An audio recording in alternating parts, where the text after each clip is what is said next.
14 वर्षों के वनवास में श्री राम इन 17 स्थानों पर रुके। जाने वे प्रमुख स्थान कौन से हैं? प्रभु श्री राम को 14 वर्षों का वनवास हुआ। इस वनवास काल में श्री राम ने कई ऋषि मुनियों से शिक्षा और विद्या ग्रहण की, तपस्या की और भारत के आदिवासी, वनवासी और तमाम तरह के भारतीय समाज को संगठित कर उन्हें धर्म के मार्ग पर चलाया। संपूर्ण भारत को उन्होंने एक ही विचारधारा के सूत्र में बांधा। लेकिन इस दौरान उनके साथ कुछ ऐसा भी घटा जिसने उनके जीवन को बदल कर रख दिया। रामायण में उल्लेखित और अनेक अनुसंधानकर्ताओं के अनुसार जब भगवान राम को वनवास हुआ, तब उन्होंने अपनी यात्रा अयोध्या से प्रारंभ करते हुए रामेश्वर और उसके बाद श्रीलंका में समाप्त की। इस दौरान उनके साथ जहां भी जो घटा, उनमें से 200 से अधिक घटना स्थलों की पहचान की गई है। श्री राम और सीता जी के जीवन की घटनाओं से जुड़े ऐसे 200 से कई अधिक स्थानों का पता लगाया गया है, जहां आज भी तत्संबंधी स्मारक स्थल विद्यमान है, जहां श्री राम और माता सीता रुके या रहे थे। वहां के स्मारकों, भित्ति चित्रों, गुफाओं आदि स्थानों के समय काल की जांच पड़ताल वैज्ञानिक तरीकों से की है। आइए जानते हैं कुछ प्रमुख स्थानों के नाम। पहला, तमसा नदी। अयोध्या से 20 किलोमीटर दूर है तमसा नदी। यहाँ पर उन्होंने नाव से नदी पार की। दूसरा, श्रृंगवेरपुर तीर्थ। प्रयागराज से 20-22 किलोमीटर दूर वे श्रृंगवेरपुर पहुंचे, जो निषाद राज की गुह का राज्य था। यहीं पर गंगा के तट पर उन्होंने केवट से गंगा पार करने को कहा। श्रृंगवेरपुर को वर्तमान में सिंगरौर कहा जाता है। तीसरा, कुरई गांव। सिंगरौर में गंगा पार कर श्री राम कुरई में रुके थे। चौथा, प्रयाग। कुरई से आगे चलकर श्री राम अपने भाई लक्ष्मण और पत्नी सहित प्रयाग पहुंचे थे। प्रयाग को वर्तमान में इलाहाबाद कहा जाता है। पांचवा, चित्रकूट। प्रभु श्री राम ने प्रयाग संगम के समीप यमुना नदी को पार किया और फिर पहुंच गए चित्रकूट। चित्रकूट वह स्थान है जहां राम को मनाने के लिए भरत जी अपनी सेना के साथ पहुंचते हैं। तब जब दशरथ जी का देहांत हो जाता है, भरत यहाँ से राम की चरण पादुका ले जाकर उनकी चरण पादुका रखकर राज्य करते हैं। सतना। चित्रकूट के पास ही सतना स्थित अत्रि ऋषि का आश्रम था। हालांकि अनुसुईया पति महर्षि अत्रि चित्रकूट के तपोवन में रहा करते थे, लेकिन सतना में रामवन नामक स्थान पर भी श्री राम रुके थे, जहां ऋषि अत्रि का एक और आश्रम था। सातवां, दंडकारण्य। चित्रकूट से निकलकर श्री राम घने वन में पहुंच गए। असल में यही था उनका वनवास। इस वन को उस काल में दंडकारण्य कहा जाता था। मध्य प्रदेश, छत्तीसगढ़ और महाराष्ट्र के कुछ क्षेत्रों को मिलाकर दंडकारण्य बना था। दंडकारण्य में छत्तीसगढ़, ओडिशा एवं आंध्र प्रदेश के राज्यों के अधिकतर हिस्से शामिल थे। असल उड़ीसा की महानदी के इस पास से गोदावरी तक दंडकारण्य का क्षेत्र फैला हुआ था। इसी दंडकारण्य का हिस्सा है आंध्र प्रदेश का एक शहर भद्रांचलम।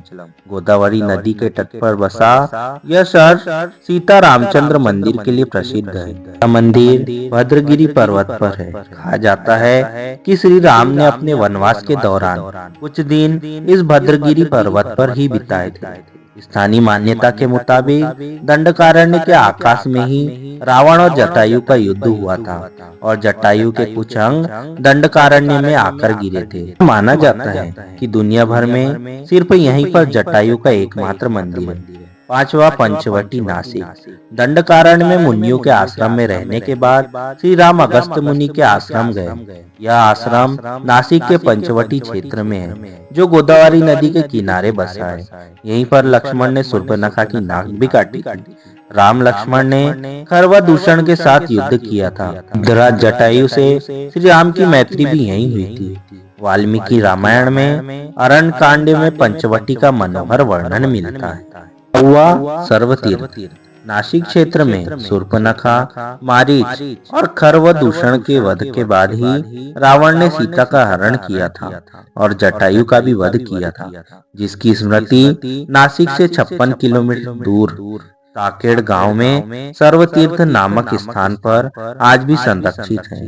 जटायु की मृत्यु सर्वतीर्थ नाम के स्थान पर हुई, जो नासिक जिले के इगतपुरी तहसील के काकेड़ गांव में मौजूद है। इस स्थान को सर्वतीर्थ इसलिए कहा गया है क्योंकि यहीं पर मरणासन जटायु ने सीता माता के बारे में बताया था। राम जी ने यहाँ जटायु का अंतिम संस्कार करके पिता और जटायु का श्राद्ध तर्पण किया था। इसी तीर्थ पर लक्ष्मण रेखा भी थी। पर्णशाला पर्णशाला आंध्र प्रदेश में खम्मम जिले के भद्राचलम में स्थित है। हिमालय से लगभग 1 घंटे की दूरी पर स्थित पर्णशाला को पनशाला या पनशाला भी कहते हैं। पर्णशाला गोदावरी नदी के तट पर स्थित है। मान्यता है कि यहीं पर वह स्थान है जहां से सीता जी का हरण हुआ था। हालांकि कुछ मानते हैं कि इस स्थान पर रावण ने अपना विमान उतारा था। इस स्थल से ही रावण ने सीता को पुष्पक विमान में बिठाया था। यानी सीता जी ने धरती यहाँ छोड़ी थी। इसी से वास्तविक हरण का स्थल माना गया है। यहाँ पर राम सीता का प्राचीन मंदिर है। तुंगभद्रा सर्वतीर्थ और पर्णशाला के बाद श्री राम लक्ष्मण सीता की खोज में तुंगभद्रा तथा कावेरी नदियों के क्षेत्र में पहुंच गए। तुंगभद्रा एवं कावेरी नदी के क्षेत्रों के अनेक स्थलों पर वे सीता की खोज में गए। 12वां शबरी का आश्रम। तुंगभद्रा और कावेरी नदी को पार करते हुए राम और लक्ष्मण चले सीता की खोज में। जटायु और कंबन से मिलने के बाद वे ऋषिमुख पर्वत पहुंचे। रास्ते में वे पंपा नदी के पास सबरी आश्रम भी गए, जो आजकल केरल में स्थित है। सबरी जाति से भालिनी थी और उनका नाम था श्रमणा। पंपा तुंगभद्रा नदी का पुराना नाम है। इसी नदी के किनारे पर हम्पी बसा हुआ है। पौराणिक ग्रंथ रामायण में हम्पी का उल्लेख वानर राज्य किष्किंधा की राजधानी के तौर पर किया गया है। केरल का प्रसिद्ध सबरीमलय मंदिर तीर्थ इसी नदी के तट पर स्थित है। ऋषिमुख पर्वत मलय पर्वत और चंदन वनों को पार करते हुए वे ऋषिमुख पर्वत की ओर बढ़े। यहाँ उन्होंने हनुमान एवं सुग्रीव से भेंट की, सीता के आभूषणों को देखा और श्री राम ने बाली का वध किया। ऋषिमुख पर्वत वाल्मीकि रामायण में वर्णित वानरों की राजधानी किष्किंधा के निकट स्थित है। ऋषिमुख पर्वत तथा किष्किंधा नगर कर्नाटक के हम्पी जिला बेल्लारी में स्थित है। पास की पहाड़ी में मतंग पर्वत माना जाता है।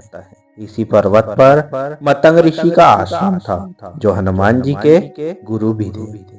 14वां कोड़ीकरई हनुमान और सुग्रीव से मिलने के बाद श्री राम ने वानर सेना का गठन किया और लंका की ओर चल पड़े।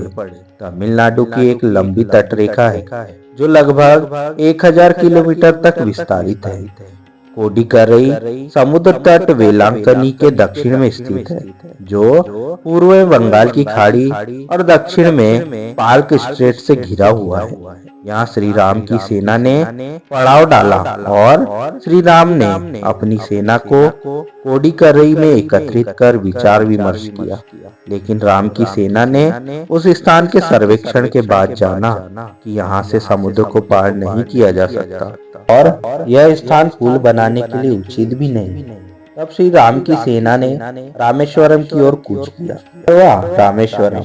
रामेश्वरम समुद्र तट एक शांत समुद्र तट है और यहाँ का छिछला पानी तैरने और संग वेदिनी के लिए आदर्श है। रामेश्वरम प्रसिद्ध हिंदू तीर्थ केंद्र है। महाकाव्य रामायण के अनुसार भगवान श्री राम ने लंका पर चढ़ाई करने से पहले यहाँ भगवान शिव की पूजा की थी। रामेश्वरम का शिवलिंग श्री राम जी द्वारा स्थापित किया गया है। 16वां धनुष कोटि वाल्मीकि के अनुसार 3 दिन की खोजबीन के बाद श्री राम ने रामेश्वरम के आगे समुद्र में वह स्थान ढूंढ निकाला जहां से आसानी से श्रीलंका पहुंचा जा सकता हो। उन्होंने नल और नील की मदद से उक्त स्थान से लंका तक का पुल निर्माण करने का फैसला लिया। धनुषकोटी भारत के तमिलनाडु राज्य के पूर्वी तट पर रामेश्वरम द्वीप के दक्षिण किनारे पर स्थित एक गांव है। धनुषकोटी पंबन के दक्षिण पूर्व में स्थित है।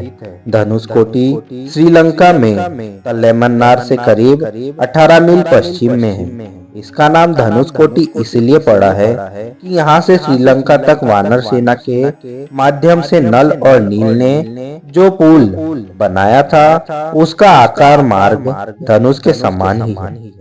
इन पूरे इलाकों को मन्नार समुद्री क्षेत्रों के अंतर्गत माना जाता है। धनुषकोटी ही भारत और श्रीलंका के बीच की एकमात्र स्थलीय सीमा है जहां समुद्र नदी की गहराई जितना है जिसमें कहीं कहीं भूमि नजर आती है।